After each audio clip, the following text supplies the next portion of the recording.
Assalamualaikum warahmatullahi wabarakatuh. Waalaikumsalam warahmatullahi wabarakatuh. Selamat sore, semangat pagi Bapak Ibu. Mohon maaf mengganggu waktunya Bapak Ibu sejenak. Untuk paparan hari ini saya akan memaparkan mengenai implementasi konsep budaya positif di sekolah. Kebetulan berkaitan dengan tugas saya di CGP Angkatan 10. Untuk saya kebetulan saya kelas 67. Mohon maaf di sini baru 06 Bapak Ibu. Kita membicarakan masalah konsep budaya positif di sekolah. Nah, adapun daftar isinya adalah satu, perubahan paradigma belajar. Kedua, disiplin positif. Ketiga, motivasi perilaku manusia. Keempat, kebutuhan dasar. Kelima, posisi kontrol restitusi. Selanjutnya, keyakinan kelas. Kemudian, segitiga restitusi dan pengalaman dan pembelajaran.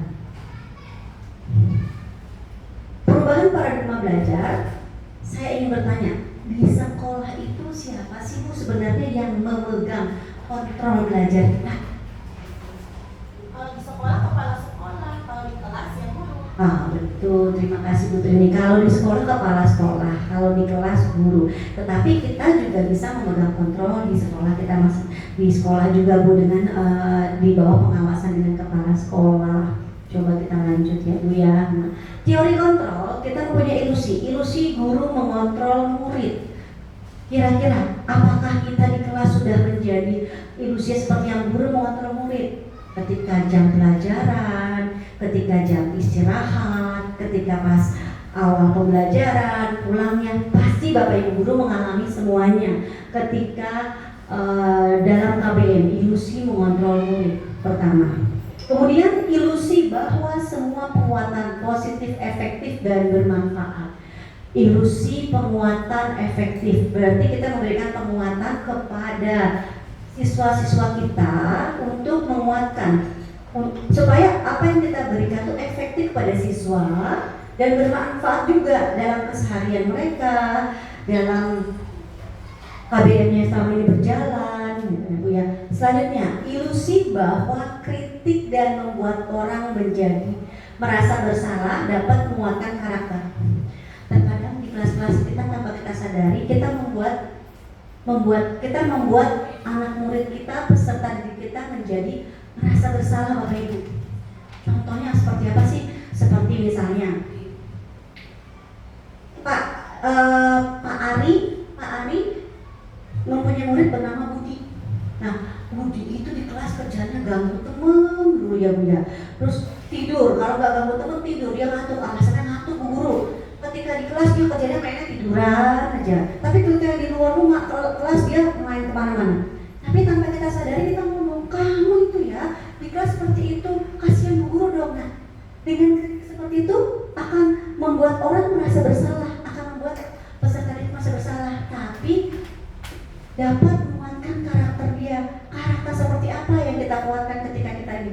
Tetapi karakter yang kita kuatkan ini seperti yang menyambung ke atas adalah penguatan positif efektif. Jadi kita harus bisa memberikan penguatan yang baik kepada peserta didik kita. Jadi yang tadinya dia ngantuk, kita dekati. Nah, mengarahnya ke arah yang positif dan bermanfaat ya Bapak Ibu ya. Supaya kita tanpa dia sadari dan kita sudah menguatkan karakter anak didik tersebut. Nah, kemudian terakhir adalah ilusi bahwa orang dewasa memiliki hak untuk memaksa. Benar nggak sih Bapak Ibu? Memaksa di rumah, di sekolah. Kalau di rumah dengan anak memaksa, kamu harus begini, kamu harus begini. Biasa seperti itu ya orang tua. Jadi pembenaran orang tua selalu merasa benar. Di sekolah juga gitu. Guru harus benar itu Bu. Guru harus benar. Penguatan. Berarti ilusi bahwa orang dewasa melihat untuk memaksa. Berarti kita pemaksa ya Bu. Tapi kita memaksakan hal yang baik, yang menjadi penguatan positif, efektif dan bermanfaat. Boleh Bu, kita sebagai orang dewasa melihat untuk memaksa, tapi memaksa yang diarahkan ke positif, efektif dan bermanfaat. Karena kan selama ini kamu harus belajar, kamu harus bisa mengerjakan ini. Enggak ya Bapak Ibu ya, memaksakan positif yang efektif dan bermanfaat. Ini yang harus kita lebih kita pelajari bersama-sama ya. Mohon maaf tapi sebelumnya di sini saya bukan menggurui, tapi saya hanya memaparkan apa yang sudah saya dapatkan dari ilmu yang saya terima, Bapak Ibu ya. Jadi di awal harusnya saya minta maaf duluan Bapak Ibu, cuma di tengah-tengah ketika saya melihat, oh iya sini karakter, soalnya di sini ada yang Bapak Ibu lebih senior dari saya, kemudian kita saling berbagi, sharing. Jadi hanya berbagi ilmu yang saya terapkan di sini Bapak Ibu. Jadi semua ini tanpa kita sadari sudah kita lakukan sehari-hari ya Bapak Ibu ya di kelas. Tapi saya percaya Bapak Ibu guru di sekolah saya ini semuanya semuanya penguatan positif, efektif dan bermanfaat. Karena tidak ada guru yang tidak akan memberikan penguatan positif, efektif yang bermanfaat. Insya Allah, amin. Disiplin positif. Saya menggambarkan arti disiplin positif adalah suatu pendekatan untuk menerapkan disiplin dari dalam diri anak tanpa hukuman dan hadiah. Terkadang ada ibu guru memberikan reward. Kasihan dikasih reward, yang kelas kecil dikasih bintang, betul nggak yang ngajar kelas kecil? Kemudian ada guru yang ngasih permen, lollipop, ada nggak? Siapa yang bisa kita kasih ke dia? Siapa yang ini kasih uang gitu ya Bu? Tanpa kita sadari, ini kita sudah melakukan disiplin positif. Maksud saya belum melakukan disiplin positif, karena kalau melakukan disiplin positif kita tidak memakai imbalan, tanpa hukuman dan tanpa hadiah. Jadi tanpa disadari kita memberikan disiplin ke anak-anak, tapi tidak ada hukuman, tidak ada hadiah, tidak ada reward. Rewardnya boleh, tapi dengan apa? Applause dan berikan pujian-pujian, itu sangat bermanfaat kepada anak murid kita. Oh iya, terima kasih ya hari ini kamu sudah mengerjakan dengan bagus. Kasih applause buat hari ini. Atau yang biasanya Ali biasa terlambat, tidak mengerjakan PR, tapi hari itu Ali rajin mengerjakan PR dengan baik, kita kasih applause. Jadi dia tambah bangga, tambah senang dengan memberikan disiplin dari anak. Contoh, saya terapkan di sini adalah di gambar saya pelukan kasih sayang untuk anak-anak. Tanpa mereka sadari, mereka akan berikan sayang. Nanti akan ke bawah kita bahas masalah restitusi kontrol Bapak Ibu ya. Di sini 5 kebutuhan dasar, tetapi saya hanya memberikan disiplin positif. Contohnya di sini, saya memberikan disiplin positif ke anak-anak. Ketika saya pulang sekolah, saya selalu memberikan anak-anak pelukan. Setiap pulang sekolah, salam ke orang guru dan memberikan pelukan. Dan tanpa mereka sadar pun, ketika saya datang ke kelas, mereka akan nyamperin saya. Kebetulan saya minta foto ketika dipeluk. Jadi inilah yang saya lakukan hampir setiap hari di kelas saya. Nah, kemudian dengan belajar berkelompok, dia berani mengeluarkan pendapat dia tanpa dipaksa, tanpa diminta. Oh iya seperti ini saya, yang tadinya tidak percaya diri, tidak percaya diri. Itu untuk disiplin, tapi tidak dapat hadiah. Nah, kemudian di sini ada dia bekerja sama, tapi ada anak yang mengganggu misalnya Bapak Ibu. Tapi tanpa kita sadari kita tidak berikan hukuman, tapi hanya memberikan penjelasan agar anak tidak merasa dihukum. Atau gambar-gambarnya. Nah, di sini karena belajar tidak hanya di kelas ya Bapak Ibu ya, belajar cukup ada di luar kelas. Ini kebetulan saya belajarnya ada 3 tempat. Pertama di kelas, di teras kelas, dan di halaman sekolah. Jadi buat saya sekolah itu belajar itu tidak hanya di ruangan, tapi kita bisa belajar di luar ruangan ataupun tempat kita belajar. Lanjut Bapak Ibu. Nah, disiplin ada 2, disiplin positif, disiplin biasa. Kalau disiplin biasa biasanya diterapkan di kantor-kantor ya Bapak Ibu. Disiplin itu ada 2. 1, tata tertib, teratur dan kepatuhan kepada peraturan.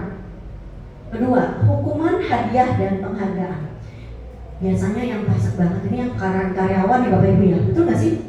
Contohnya, mohon maaf, misalnya ada di instansi tertentu terkait, ada tipnya, ada peraturannya, ada kepatuhan kepada peraturan. Kita sebagai guru, tata tertib kita ada tata tertibnya ya Bapak Ibu, pasti ada itu. Kemudian teratur, kita harus teratur. Bisa nggak guru nggak teratur? Semua harus teratur. Kemudian kepatuhan kepada peraturan. Jelas sekali Bapak, Bapak Ibu, kita selalu patuh kepada peraturan. Ini terkadang memang kita disiplin, tapi disiplinnya kadang-kadang kita pakai keterpaksaan ya Bapak Ibu. Benar nggak sih Bapak Ibu? Ada rasa keterpaksaan, ada rasa kalau saya nggak percaya kita begini, kalau saya minta saya begini, pasti deh kayak gitu. Karena itu kita alami sehari-hari ya Bapak Ibu ya. Kemudian hukuman, hadiah, dan penghargaan. Ketika kita melakukan dengan baik tata tertib, teratur, dan kepatuhan pada peraturan, biasanya kalau yang tidak melaksanakan akan mendapatkan hukuman. Contohnya 1 SP, surat apa Bu SP? Peringatan 1, 2, 3. Akhirnya kita di diskors. Udah dikata diskors siapa itu Bu? Dikeluarkan. Itu resikonya dari disiplin yang kita langgar ya Bapak Ibu ya. Jadi kita harus dapat hukuman. Ada hukuman itu. Kayaknya kalau kita melanggar 1 kali, 2 kali kok ada SP.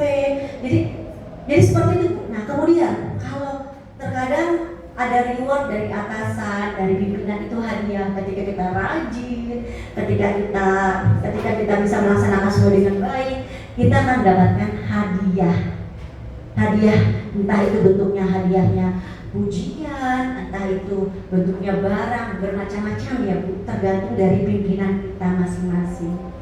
Kemudian Bapak Ibu, penghargaan. Biasanya penghargaan itu udah tingkatnya udah tinggi ya Bu, Bapak Ibu. Terkadang guru yang rajin, kinerjanya bagus, tiba-tiba dia melesat menjadi gupres. Itu penghargaan nggak Bapak Ibu? Itu bentuk penghargaan yang dilakukan. Terus tiba-tiba contoh di sekolah satu kami itu ada guru yang pernah mengikuti guru apa? Bu? Olimpiade SEM untuk guru ya Bu ya. Nah, udah masuk sampai tingkat kota. Kebetulan sekolah kita kan Bapak Ibu ya. Nah ini bentuk penghargaan loh Bu, buat Bapak Ibu yang sudah mengikuti. Itu penghargaan tertinggi, harusnya bangga Ibu yang betul. Hari ini di sini ada Bu Herlina yang mendapatkan. Betul kan Bu Herlina kan? Beri tepuk tangan buat Bu Herlina. Itu sudah penghargaan tertinggi. Penghargaan tertinggi ketika Bu Herlina melakukan tata tertib, teratur, kepatuhan pada peraturan, larinya ke sini Bu. Itu sudah merupakan yang tertinggi itu penghargaan. Nah itu konsekuensi dari apa yang sudah Ibu lakukan. Gitu kan, bukan hukuman atau bukan cuma hadiah, tapi kepuasan dari diri Ibu sendiri. Itu yang Ibu dapatkan. Gitu kan. Kemudian disiplin positif Bapak. Nah ini kita bentuknya kenapa merah? Merah itu kan penuh keterpaksaan ya Bapak Ibu ya. Kadang merah itu gitu kan, kepaksa Bapak Ibu. Nah disiplin positif yang memang harus kita terapkan di sekolah kita. Disiplin diri yang memiliki motivasi internal, disiplin diri yang memiliki motivasi internal bagi kita, internal dari dalam kita sendiri. Berarti rasa bertanggung jawab ya Bapak Ibu. Oh, karena saya seorang guru, berarti saya harus bisa mencontohkan ke anak murid saya supaya saya bisa disiplin. Oh iya, sebelum saya masuk bel bunyi saya sudah datang. Oh, sebelum anak-anak ke kelas saya sudah di kelas. Itu disiplin positif yang dari motivasi internal yang tanpa paksaan, tanpa dari ada hukuman, hadiah atau penghargaan. Jadi kita melihatnya semua dengan keikhlasan dan ketulusan. Ya Bapak Ibu ya, pasti Bapak Ibu lebih tahu daripada saya kalau ini disiplin diri yang memotivasi internal. Selanjutnya, menggali potensinya menuju kepada sebuah tujuan. Menggali potensinya menjadi kepada sebuah tujuan. Ada nggak kira-kira yang paham kalimatnya? Menggali potensinya menuju kepada sebuah tujuan.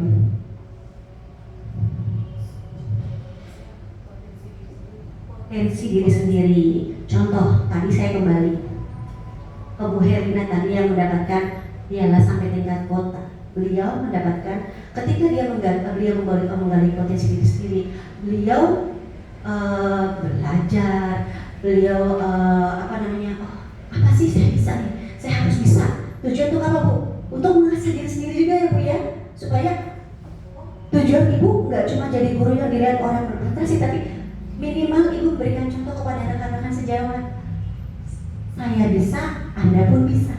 Gitu ya Bu ya. Tujuan itu apa? Supaya anak-anak kita lebih dari kita juga. Seperti itu ya Bu ya. Jadi itu kan menggali potensinya ibu yang di dalam ibu ya Bapak Ibu guru yang tadinya tidak mau untuk keluar bakat minatnya, tapi tiba-tiba keluar. Tidak cuma di akademik saja, di non akademik juga. Misalnya ada guru yang suka olahraga, dia menggali potensi dia apa? Olahraga, volley atau melatih yang lainnya. Bisa Bapak. Jadi menggali mencapai tujuan untuk supaya apa? Menjadikan sekolah kita sekolah yang lebih bermanfaat lagi, sekolah yang lebih hebat lagi Bapak, untuk melahirkan peserta didik yang emas. Peserta yang emas. Nah, kemudian selanjutnya cara kita mengontrol diri dan bagaimana menguasai diri untuk memilih tindakan yang mengacu pada nilai-nilai yang kita hargai. Pengontrolan diri, pengendalian diri, emosi kita ya Bapak Ibu ya. Gak bisa dipungkiri, kadang saya pun tidak bisa mengontrol emosi ya Bapak Ibu. Nah, di sini kita belajar untuk saya, Bapak Ibu, belajar untuk mengontrol diri. Bagaimana kita bisa menguasai diri kita menghadapi lingkungan kita, menghadapi diri kita, kontrolnya terhadap siswa, terhadap teman, terhadap atasan. Ini semua kena Bapak Ibu, masuknya ke disiplin positif. Nah, anak-anak pun kita bantu untuk mengontrol. Bagaimana dengan cara apa? Dengan cara dia mengontrol, saling mengontrol emosinya semuanya kepada teman yang seusia, kepada adik kelasnya, kepada kakak kelasnya, kepada guru semuanya. Ini mengontrol ya Bapak Ibu. Nah, di sini tindakan mengacu pada nilai kita hargai. Selanjutnya Bapak Ibu ya, motivasi perilaku manusia. Ketika kita berbuat kebaikan, seperti tadi contohnya di awal, berarti kita satu, ada 3 motivasi kita. Bapak Ibu maksud yang mana nih Bapak Ibu? 1, untuk menghindari ketidaknyamanan atau hukuman. 1 ya Bapak Ibu. Saya mau dengerin soalnya saya takut dimarahin kepala sekolah. Saya takut ntar, mohon maaf, dipotong TKD gitu kan Bapak Ibu ya. Saya takut ini, macam banyak ketakutan. Nah, untuk menghindari ketidaknyamanan atau hukuman. Kedua, untuk mendapatkan imbalan atau penghargaan dari orang lain. Ibu berhak, Bapak Ibu berhak mendapatkan imbalan atau penghargaan dari orang lain. Nah, ketiga, untuk menjadi orang yang mereka inginkan dan menghargai diri sendiri dengan nilai-nilai yang mereka percaya. Bapak Ibu kira-kira yang bagus yang mana sih Bapak Ibu? Ya, harusnya nomor 3 sih. Harusnya nomor 3 ya Bapak Ibu ya. Iya. Kita contohkan harus nomor 3 ya. Kalau nomor 1 nanti anak-anaknya mencontoh kita jadinya cek. Ada budian masuk, nanti dimarahin loh, kita dihukum loh, gitu kan? Jadi mereka bukannya ada rasa tanggung jawab, tapi malah ada rasa menghindari ketidaknyamanan atau takut dihukum ya Bapak Ibu ya anak-anak ya. Jadi ketika kita mencontoh kebaikan, berarti anak-anak juga mencontoh kebaikan juga. Kedua, mendapatkan imbalan atau penghargaan dari orang lain. Ketika kita mencontohkan ke anak yang nomor 2, tapi jadi anak muda juga kita ikut-ikutan. Asik, saya bisa jawab. Biasanya Budian itu suka bawa permen loh, ya. Atau suka dikasih uang 2.000 loh, gitu kan. Ini kan nggak bagus ya Bu kayak gitu ya. Berarti mengharapkan ya Bapak Ibu.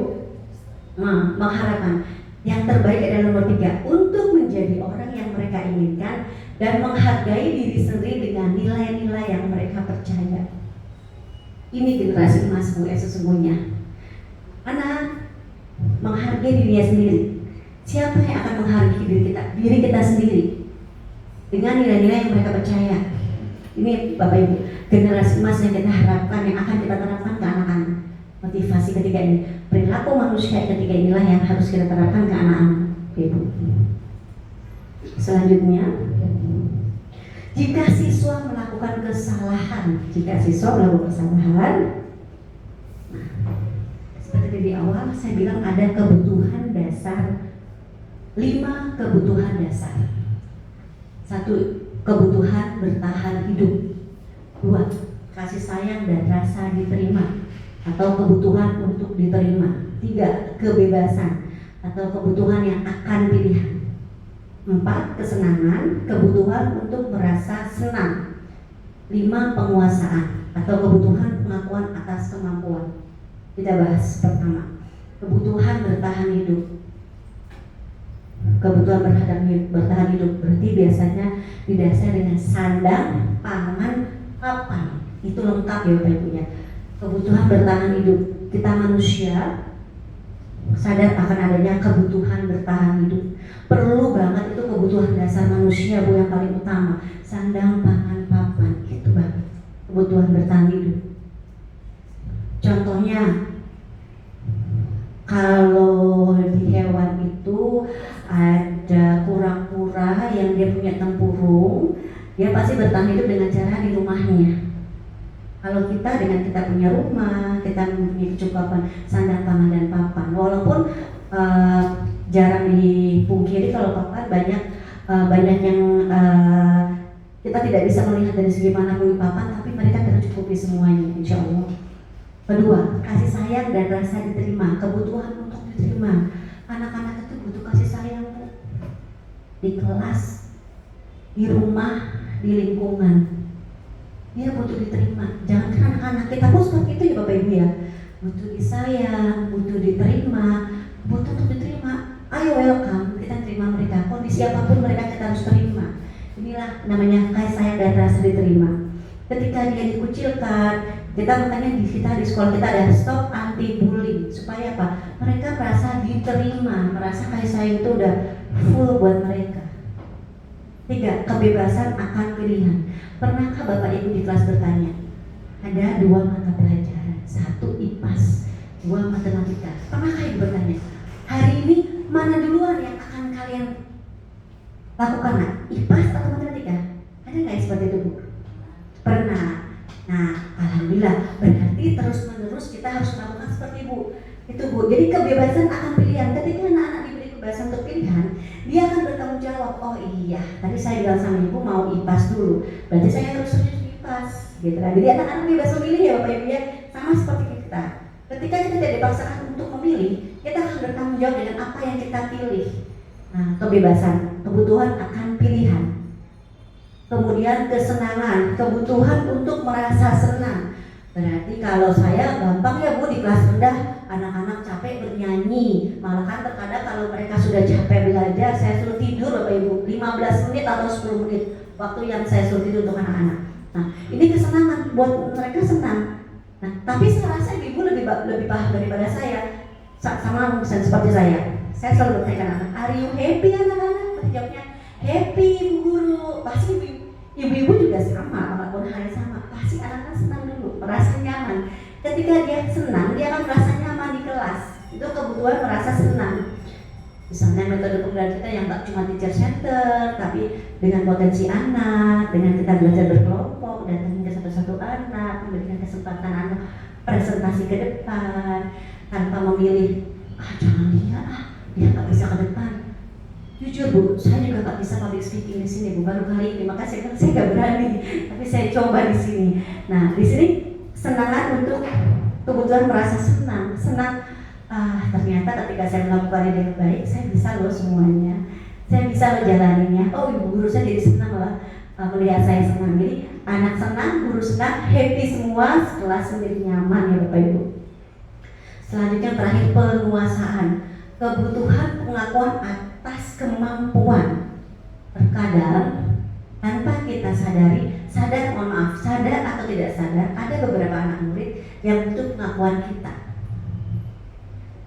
Kalau anaknya pintar, mungkin dia akan merasa biarin saja ibu tahu saya pintar. Tapi kadang dia, ibu hari ini saya bisa mengerjakan ini loh Bu, gitu.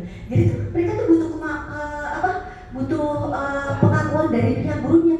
Oh iya nak, kamu pintar sekali. Nah, yang seperti itu Bu, yang kita harus terapkan terus menerus supaya penguasaan itu lebih luas lagi, pemahaman itu lebih enak lagi. Jadi mereka butuh. Kalau ketiga 5 dasar kebutuhan ini sudah kita laksanakan di kelas, di sekolah, hebat. Semuanya menjadi guru yang hebat, insya Allah. Bapak Ibu guru saya hebat, peserta didiknya semua hebat, dan saya percaya di sekolah sini semua guru yang hebat karena saya belajar dari Bapak Ibu guru juga. Lanjut ya Bapak Ibu. Nah, kemudian belajar ke 5 posisi kontrol. Ini yang harus kita lihat Bu. ada 5 posisi kontrol. 5 posisi kontrol guru. Kita guru ya, bukan murid. Guru kita sebagai penghukum, pembuat merasa bersalah, teman, pemantau, manajer. Nah, selama ini kita di posisi mana nih Bapak Ibu? Selama ini keseringan membuat merasa bersalah ya Bapak Ibu ya. Betul ya Bapak Ibu ya. Terus mana lagi? Pemantau, iya. Membuat merasa bersalah, pemantau, mana lagi? Teman, iya baik. Kalau kelas ini teman biasa Bapak Ibu diajak ngobrol sharing ya. Terus? Manajernya, kalau kelas rendah pasti manajer. Kalau kelas rendah pasti manajer, iya. Kalau kelas rendah biasanya manajer karena merangkulnya beda dengan kelas tinggi. Nah, tapi emang tanpa saya mengakui Bu, keseringan kadang-kadang tanpa kita sadar. Sebelum saya belajar Bu, sebelum saya memahami ini, kadang membuat merasa bersalah dan ini angka 2 yang nomor 2 dan nomor 5 yang saya lakukan. Biasanya kalau kayak gini anak-anak yang istimewa ya Bapak Ibu ya, membuat merasa bersalah. Kita istimewa buat saya. Kalau manajer ke semua anak biasanya. Yuk, satu persatu untuk menghukum. Kalau penghukum biasanya, misalnya kelas saya ada anak-anaknya ahli topan, kan cenderung ahli topan anak jalanan ya Bu ya. Wah, kalau ahli topan anak jalanan itu luar biasa kok namanya anak jalanan ya kan. Ahli topan itu kerjaannya gangguin teman terus kalau kita nulis nggak pernah tuntas. Saya selalu marah, Ali kenapa sih kamu kerjaan kamu kayak gitu? Kamu itu ya nggak pernah benar. Nah itu Bu dampaknya apa? Nah seperti ini Bapak Ibu dampaknya. Murid menjadi pendendam. 1, 2, ibu guru dia tidak menyukai guru dan pelajaran yang diampuh. 2, betul apa betul Bu ini Bu? Ini dilakukan ya Bu, betul ya Bu ya? Mungkin kalau kelas rendah belum ada rasa dendam ya Bu, cuma nggak bisa aku sebel gitu doang. Kalau kelas tinggi biasanya punya rasa dendamnya tinggi sekali Bu. Nah kemudian tidak menyukai gurunya dan pelajaran yang diampuh. Jadi kita seperti memaksakan kehendak menjadikan dia tidak suka dengan pelajaran dia. Contohnya kebanyakan adalah matematika, Bapak Ibu, ya kan? Dia belum selesai, pemahamannya belum ini, nggak ditanya sama gurunya paham atau tidak, tiba-tiba dimarahin, itu udah sebel banget itu Bu matematika jadi anak-anak. Nah, kedua, dampak posisi membuat merasa bersalah. Pernah nggak sih ada kalimat seperti ini? Kok kamu mengerjakan itu sih nak? Nggak kasihan sama ibu ya? Ibu udah capek mau ngajarin kalian. Ada nggak kalian itu pernah? Pernah. Saya juga pernah soalnya Bu. Dulu saya pernah sering kayak gitu saya. Ya Allah nak, kok kamu ngobrol aja? Gak kasihan ya? Ibu kan di depan nggak jualan. Kadang saya ngomong gitu loh Bu. Bibir ibu tuh bukan dari Cina loh, nah rusak. Buatan Allah jadi nggak rusak gitu. Itu tuh ternyata tanpa saya sadari sekarang saya menjadi membuat merasa bersalah loh Bu. Itu saya. Mudah-mudahan ibu enggak ya Bu ya. Itu kadang saya lakukan. Nah, dampaknya apa Bapak Ibu? Dampaknya membuat siswa merasa bersalah atau identitas gagal. Jadi ketika anak merasa bersalah, kita tidak boleh kayak gini. Ini identitasnya gagal Bu, kasihan. Kedua, rendah diri dan menarik diri dari lingkungan itu sudah tingkatnya parah Bu. Anak itu menjadi rendah diri karena tanpa kita sadari kalimat kita ngebullying anak itu. Kalimat kita, walaupun kalimatnya nggak kasar, ternyata kan bisa dia takutnya gara-gara saya ibu guru kesian nanti jadi saya nggak usah ikutan saya nggak usah ikut kegiatan ini ya, kesian guru saya nggak bisa apa-apa. Itu tuh yang begitu-begitu menjadi menarik diri dari lingkungan Bapak Ibu. Nah ini yang harus kita hindari ya Bapak Ibu ya. Jadi ada 2 poin yang harus kita hindari seperti ini Bapak Ibu. Selanjutnya, dampak posisi teman. Biasanya saya perhatikan kalau posisi teman itu di kelas tinggi 4, 5, dan 6. Tapi keseringan kelas 5 dan 6 ya Bapak Ibu ya. Yang kayak gini diajak ngobrol kayak teman, diajak sharing supaya pendekatan ke orang tua. Itu tadinya saya pikir juga baik Bapak Ibu. Ternyata dampak posisi teman itu tidak baik juga Bu. Kenapa? Murid akan tergantung pada satu orang. Dia tergantung sama ibu gurunya saja. Biarin aja, ada bu guru biarin aja. Pasti biarin karena tergantung, faktor ketergantungan. Murid tergantung pada satu orang, adalah guru kelasnya. Ini dampaknya Bapak Ibu. Kemudian murid jelas karena dia tergantung, berefek ke murid tidak mandiri dan tidak bisa berpikir untuk diri sendiri. Ya nggak bisa berpikir untuk diri sendiri Bu. Karena apa? Karena semua diserahkan kepada gurunya. Bu, ini gimana sih Bu? Ini gini. Jadi kita semua yang menyelesaikan. Jadi dia tidak mandiri Bapak Ibu. Ya kan? Apa-apa minta keputusan dari guru, apa-apa minta keputusan dari temannya kalau dalam pergaulan. Ini dari atas efeknya ke bawah Bapak Ibu. Selanjutnya, dampak posisi pemantau atau monitoring. Dampaknya nih, kita sebagai posisi pemantau monitoring. Murid akan menghitung konsekuensi dan hadiah tanpa memahami sepenuhnya nilai kebajikan yang dituju. Dan hadiah, kayak tadi Bu, ternyata selama ini kita kalau memberikan hadiah kita nggak bagus ya Bu. Ini, ya Bu. Nah tidak boleh juga. Jadi karena dia tidak sepenuhnya melihat kebajikan yang dituju oleh gurunya. Kurang paham apa sih yang maksudnya Bu Guru? Kurang paham. Jadi karena kitanya tidak langsung memberikan pakai kata-kata seperti ini langsung Bu. Nah kemudian tetap berefek ke tidak sepenuhnya mandiri. Anak tidak sepenuhnya mandiri karena kita setengah-setengah memberikannya ya Bapak Ibu. Nah ini posisi yang paling bagus. Tadi Ibu bilang kan manajer yang paling bagus, benar itu manajer, murid mandiri, murid percaya diri dan dapat menyelesaikan masalah. Murid mandiri, manajer, seorang manajer yang baik adalah dia akan memberikan identitas personal yang bagus, dan kemudian dia mengulas keyakinan kelas yang ada di kelas, kemudian dia menanyakan kepada siswa, pasti nak efeknya kalau seperti itu. Terus bagaimana sih nak? Jadi kesalahan yang dia lakukan kita tanya lagi ke anak tersebut, kira-kira kalau kamu berbuat begini apa yang harus kamu lakukan supaya kamu tidak berbuat lagi. Dia akan mengeluarkan sendiri kan Bu, otomatis dia akan mengeluarkan sendiri solusi apa masalah yang sedang dia hadapi. Kita cuma mancing. Ketika dengan kata-kata pancingan, tanpa dia sadari kita sudah memberikan solusi atas masalah yang dia hadapi. Itu semuanya. Nah, dan kita sebagai manusia memang tidak pernah luput dari kesalahan. Itu yang paling utama ketika kita menjadi manajer. Kita memberikan guru seorang manusia, murid seorang manusia, orang tua seorang manusia yang tidak luput dari salah. Nah, disinilah menjadi manajer. Nah, apa dampaknya? Murid menjadi mandiri. Kemudian murid percaya diri dan dapat menyelesaikan sendiri. Dengan cara apa?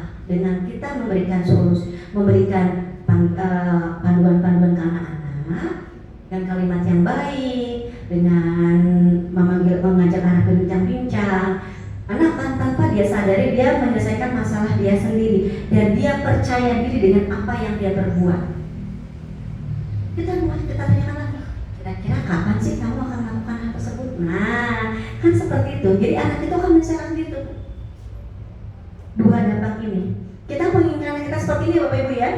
Insya Allah ya Bapak Ibu ya, kita menginginkan murid mandiri, murid percaya diri dan dapat menyelesaikan masalahnya. Kemudian banyak loh murid kalau kita nggak selesai masalahnya dia nggak bisa mecahin.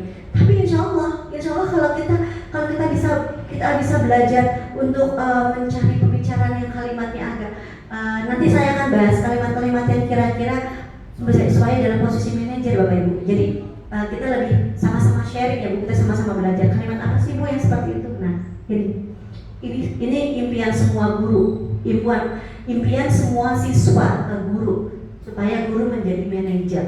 Nah ini pun berlaku kepada kita kepimpinan, supaya pimpinan kita menjadi manajer. Nah supaya bukan murid mandiri tapi guru yang baik, guru yang percaya diri. Karena terkadang pun kita seperti anak-anak ya Bapak Ibu ya, kurang percaya diri dan tidak dapat menyelesaikan masalah. Jangankan anak kecil, kita yang dewasa saja kan kurang tidak dapat menyelesaikan masalah kalau kita enggak nanya ke teman, kalau nggak nanya ke abang. Tapi di sini kita belajar untuk dapat menyelesaikan masalah kita sendiri. Nah, di sini Bapak. Nampak kan Bu kelihatan ya Bapak Ibu ya?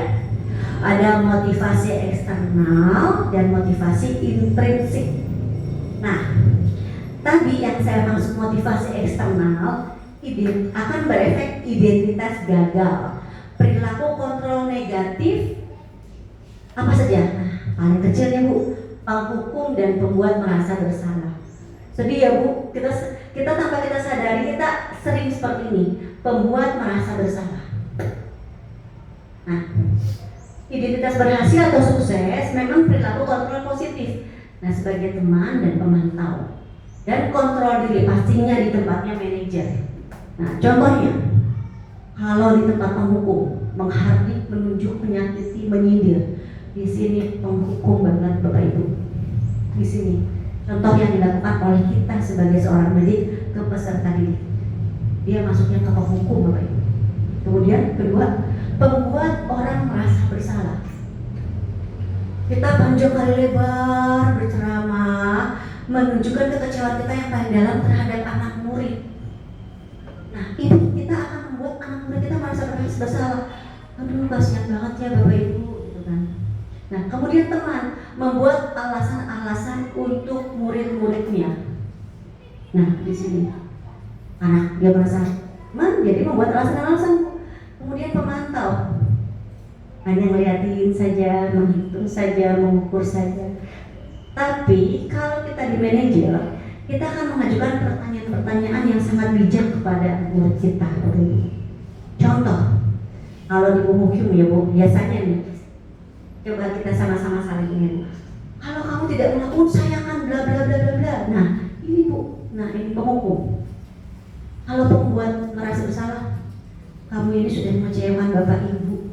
Nah, di sini, ya.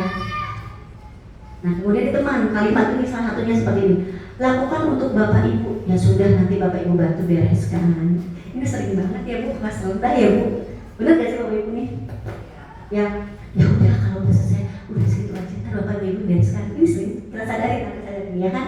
Ya sudah, nanti Bapak atau Ibu guru aja yang beresin. Selesaikan ini loh, kita sering.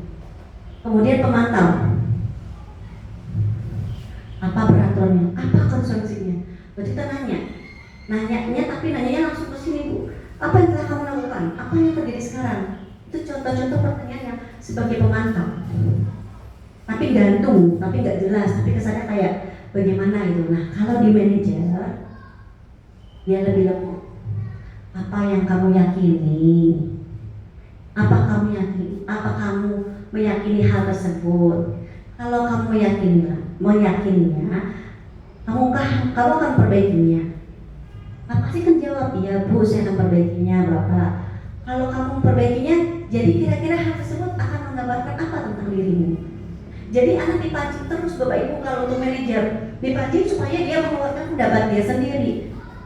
Kita nggak mau jawab, kita nggak ngomongin masalah dia, tapi kita langsung bertanya bentuknya seperti ini. Dia akan tanpa dia sadari terkorek. Apa sih yang dikerjakan? Apa sih yang dilakukan? Itu salah benar gak sih? Kalau memang salah, kamu masih hafal nggak sih keyakinan atau aturan kelas? Biasanya kan Bapak Ibu ada keyakinan kelas ya, atau kadang disebutnya aturan kelas. Nah setelah aturan kelas kita bilang lagi, apa sih kamu kira-kira mau? Nah ini tanpa kita minta, dia sudah mau melakukannya sendiri Bapak Ibu. Nah hasilnya Bapak Ibu ya, ketika kita menjadi penghukum, anak-anak didik kita menjadi pemberontak, pendendam, menyalahkan orang lain. Gara-gara kamu nih bisa dimarahin, gara-gara kamu nih pemberontak. Hasilnya, yang kedua, membuat orang bersalah. Hasilnya, murid kita akan menyembunyikan, menyangkal atau berbohong. Jadi jangan salahkan anak murid kita apabila ada anak kita berbohong. Berarti kita sebagai pembuat orang merasa bersalah. Nah, ini hasilnya dari ini. Kemudian kalau sebagai teman, ketergantungan pasti. Biar aja, kata ibu gak apa-apa kalau gak ngerjain sampai 10, gak apa-apa biar nanti ibu yang merapikan. Nah ini ketergantungan, ini hasil dari anak didik kita. Kita pelajari sama-sama, apakah benar sih? Pasti insya Allah kalau kita lihat hasilnya, wah iya sih, kok benar ya. Pemantau, menyesuaikan, tidak diawasi. Kalau gak diawasi dia gak menyesuaikan, jadi dia cuek. Nah ketika jadi manajer, menguatkan watak dan karakter peserta didik kita. Wah, Hebat banget ya Bu kalau jadi manajer, insya Allah semuanya bisa seperti ini. Menguatkan karakter. Bisa, dan bisa. Insya Allah saya yakin di guru-guru di SDN Kedung 01, tenaga pendidik juga, teknik juga semua bisa menguatkan karakter atau watak personality kita. Bisa, dan bisa.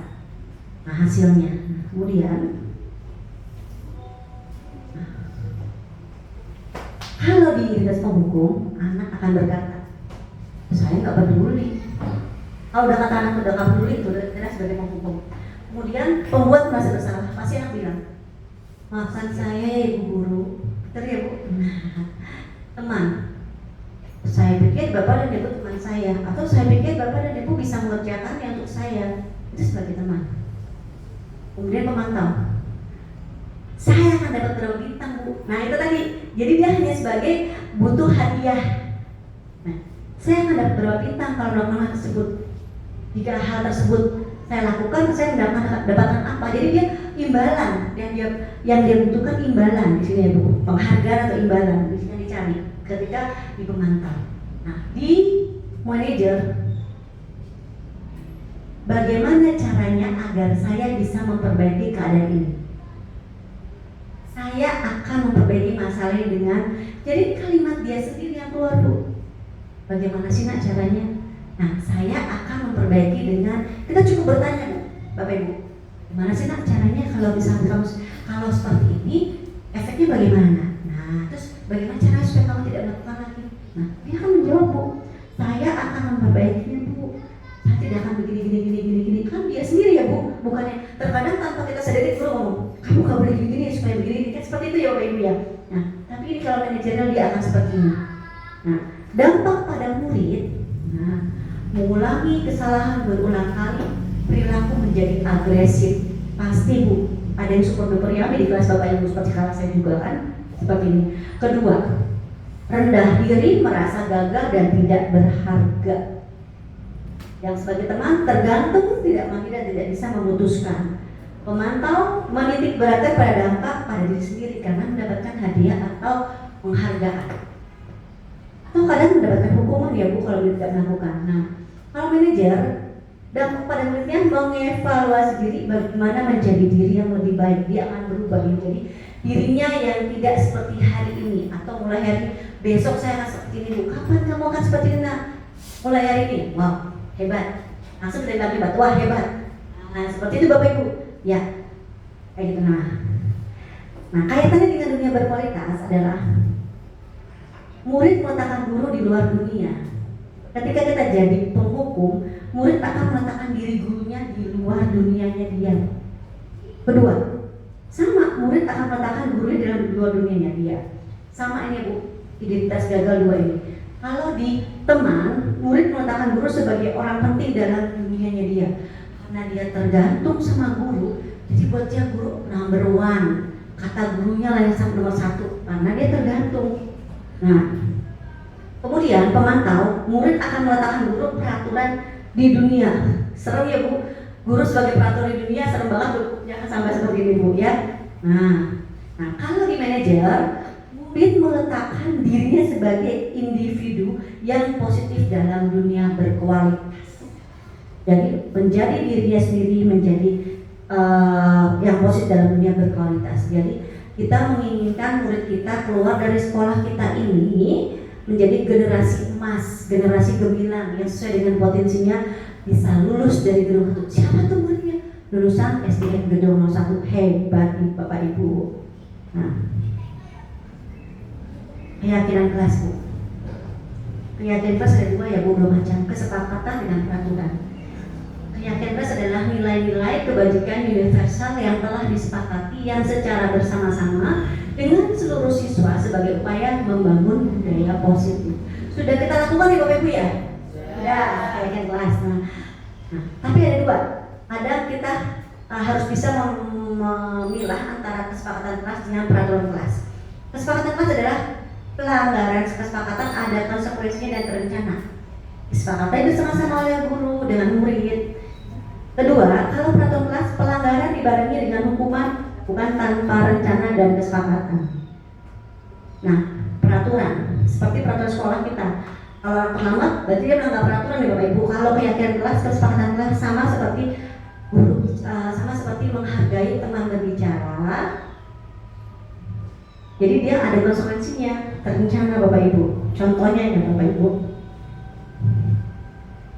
Contohnya, kalau kesepakatan kelas, hormati satu sama lain. Setiap siswa harus saling menghormati, baik guru maupun teman sekelas. Kemudian, hadiri kelas dengan tepat waktu. Kehadiran yang baik sangat penting. Datanglah di kelas tepat waktu dan siap belajar. Berpartisipasi aktif, memberikan kontribusi dalam pembelajaran kelas, ajukan pertanyaan dan berikan pendapat supaya kelas lebih efektif, aktif dan positif ya Bu. Hindari gangguan, matikan ponsel, pelajaran hingga gangguan bisa mengganggu kelas. Contoh, ibu guru pun harus men-silent handphonenya supaya tidak terganggu ketika belajar. Nah, bawa perlengkapan belajar. Pastikan Anda membawa semua buku, pensil, dan peralatan lain yang diperlukan dengan pembelajaran. Ini kesepakatan contohnya ya Bapak Ibu ya. Kalau peraturan, larangan mengganggu, kehadiran, pakaian, kebersihan, sopan santun. Ini sudah benar ya, memang ada. Seperti yang ada di sekolah kita, ada tangga peraturan tata tertib sekolah. Di sini ada beberapa poinnya ada di sini. Jadi perbedaan ya Bapak Ibu ya. Kalau ini biasanya kita ambil kesepakatan adalah ibu guru menulis di depan, anak-anak menyebutkan, gitu kan Bapak Ibu. Nah kalau peraturan ada peraturan ditetapkan di sekolah, ya Bapak Ibu. Segitiga restitusi. Saat murid atau anak melakukan kesalahan, biasanya orang dewasa cenderung memperhatikan kesalahan yang dilakukan ketimbang mencari cara bagi mereka untuk memperbaiki diri. Kedua, melalui pendekatan restitusi, ketika murid berbuat salah, guru akan menanggapi dengan mengajak murid berefleksi tentang apa yang dapat mereka lakukan untuk memperbaiki kesalahan mereka sehingga mereka menjadi pribadi yang lebih baik dan menghargai dirinya sendiri. Restitusi bukan untuk menebus kesalahan, namun untuk belajar dari kesalahan. Tujuannya untuk memperbaiki hubungan. Tindakan ini adalah tawaran, bukan paksaan. Restitusi menuntun untuk melihat ke dalam diri, mencari kebutuhan dasar yang mendasari tindakan dan lebih berfokus pada karakter, bukan tindakan. Dari semua ini, jadi kita fokus pada karakter siswa kita. Sebagai manajer kita harus paham seperti ini ya Bapak Ibu ya. Jadi restitusi bukan menebus kesalahan mereka, tapi untuk belajar karena kesalahan yang kita lakukan. Jadi seperti ini ya Bapak Ibu. Nah, ini Bu yang disebut dengan segitiga restitusi. Segitiga restitusi. Validasi tindakan salah, menanyakan keyakinan, menstabilkan identitas. Yang kita lakukan pertama kali adalah harus menstabilkan dulu Bu. Menstabilkan. Kira-kira misalnya kalimatnya ya Bu. Ibu tahu kamu melakukan ini pasti ada alasannya. Coba kamu jelaskan kenapa kamu terlambat sekelas. Ini menstabilkan identitasmu. Jadi kita tidak menjudge anak ketika terlambat. Ini menstabilkan dengan kalimat seperti itu. Ya, kamu terlambat ini tidak, tapi langsung seperti ini. Kemudian validasi tindakan yang salah. Kita tidak bertanya apa yang kamu perbuat itu salah, tidak bicara seperti itu Bapak Ibu. Tapi kira-kira kalau kamu berbuat begini, benar tidak nak? Pasti anak jawabnya kan tidak Ibu. Nah, itu sudah validasi tindakan yang salah. Tanpa kita menjudge anak itu benar atau salah, dia sudah melakukan kesalahan diri. Kemudian menanyakan keadaan kelas. Setelah kita memvalidasi tindakan salah, kita bertanya lagi. Kita punya kesepakatan atau keadaan kelas loh anak. Hafal nggak? Masih ingat? Masih. Nah, kira-kira kesepakatan kelas yang mana yang kita langgar seperti ini? Oh, yang ini Bu, yang ini. Nah, di sini Bu. Nah, nih, kamu tentunya punya alasan mengapa melakukan itu. Di sini tindakan salah. Nah, ini ada pertanyaan-pertanyaan yang menyebutkan restitusi. Contoh, bisa ditiru nggak Bapak? Bu, silakan nanti bertanya. Oh, jadi kita ketika sekarang murid seperti ini ya kalimatnya. Nah, setiap orang pasti pernah melakukan kesalahan, bla bla bla bla. Nah, kamu bukan satu-satunya yang pernah melakukan ini. Jadi dia tidak berkecil hati ketika kita menstabilkan identitas diri anak, ya Bapak Ibu ya, di sini. Nah, ini penstabilan identitas berdasarkan prinsip pembuatan proses pembelajaran. Ajukan pertanyaan yang wajar, manusia tidak Nah, kita bisa memperbaiki masalah ini. Saya tidak menanyakan kesalahannya, tetapi fokus untuk memperbaiki masalah ini. Jadi kita nggak nanya masalah kesalahannya ya Bapak Ibu ya. Apa saat ini kamu tengah menjadi orang yang baik untuk dirimu sendiri? Nah, ini untuk yang menstabilkan identitas. Kemudian validasi tindakan yang salah. Nah, berdasarkan prinsip, langsung ya kasih mulus respon jadi proaktif, mengenal pengakuan kebutuhan murid, memperbaiki hubungan dengan murid. Ajukan pertanyaannya, kamu bisa saja bertindak lebih gegabah dari ini. Kamu bukan melakukan tanpa suatu alasan tertentu. Kamu melakukannya karena mempertahankan sesuatu yang penting bagimu. Nah, ketika ada anak yang berantem atau apa bisa kayak gini Bu nih, ya kan harus tegak di kalimatnya. Yang terakhir dari restitusi segitiga ini adalah menanyakan keyakinan. Teori kontrol menyatakan bahwa pada dasarnya kita termotivasi secara intrinsik. Saat berperilaku telah divalidasi dengan identitas sukses, telah stabil maka murid telah siap mengaitkan keyakinan dengan tindak salah. Nah, kita sebagai keluarga kelas apa yang kita yakini, nilai apa yang telah kita sepakati, seperti apa gambaran sebuah kelas yang ideal bagi kami. Kita tanyakan semua kepada murid kita sesuai dengan kesepakatan kelas yang sudah ada Bapak Ibu. Nah, kebetulan masih nyata kelas 2 kalah, saya menentukan kesepakatan kelas dan nilai kebajikan yang mereka inginkan. Kita bersama-sama di kelas membuat kesepakatan kelas kita Bapak Ibu. Seperti apa anak-anak maunya. Upaya-upaya yang dapat dilakukan dalam membangun budaya positif sekolah tentunya membutuhkan proses yang tidak bisa dilakukan dalam waktu singkat. Selain itu, proses ini juga membutuhkan keterlibatan semua pemangku kepentingan di sekolah. Jadi kita butuh dukungan dari teman sejawat, dari kepala sekolah, dari semua pihak, dari orang tua. Karena kalau kita sendiri aja kita akan bisa Bapak Ibu. Tanpa didukung teman sejawat, tanpa didukung dari orang tua, tanpa didukung dari pimpinan kita. Jadi semuanya terlibat.